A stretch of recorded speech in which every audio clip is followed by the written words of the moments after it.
Hello and welcome to this special edition of the Marketshare. I'm Paul Gifford, Chief Investment Officer at First Source Bank. And joining me today for the first time is Renée Fleming, one of our senior trust officers. Renée, obviously anytime we have guest speakers, that means we're going to talk about something important financial, just not the markets and interest rates, for example. The topic we want to talk about is titling of assets and the importance of that in an estate plan. Can you share some thoughts? Sure.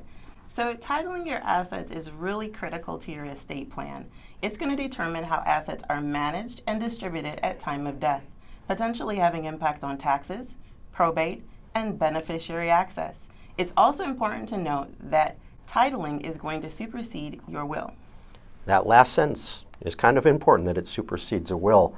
So when we're thinking about the big picture, what kind of assets or accounts should we worry about? In short, all of them.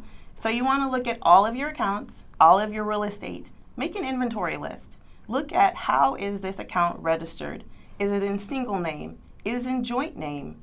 Is there a beneficiary designation associated with it? Meaning, is there a payable on death or transfer on death?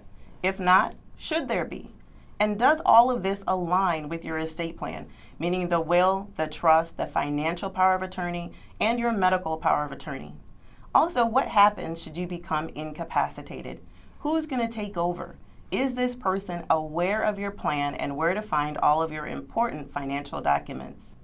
I should note that in Indiana and Michigan alone, there is more than 3.1 billion, and that is B, billion, of unclaimed assets. There's also another 1.7 trillion of retirement plans assets that have been forgotten. So it's not only important to make the plan, but to convey the plan.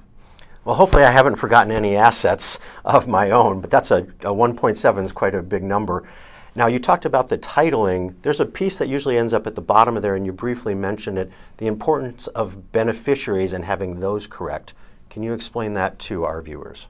Sure. So life happens. There are divorces. There are births.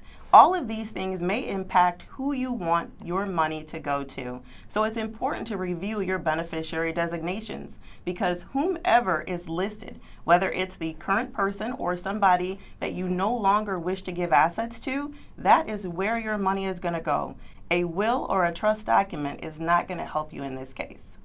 Once again, it doesn't help you if you don't have it right. Correct. That's a big deal. So if our viewers had some additional questions, how might they reach out to us? Please reach out to our Wealth Advisory Services team. We have several employees that would be more than willing to walk you through this process.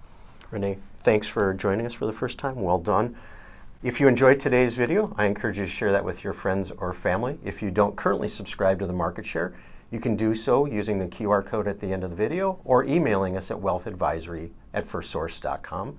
And as always, thank you for the opportunity to serve you and your family, and have a great day.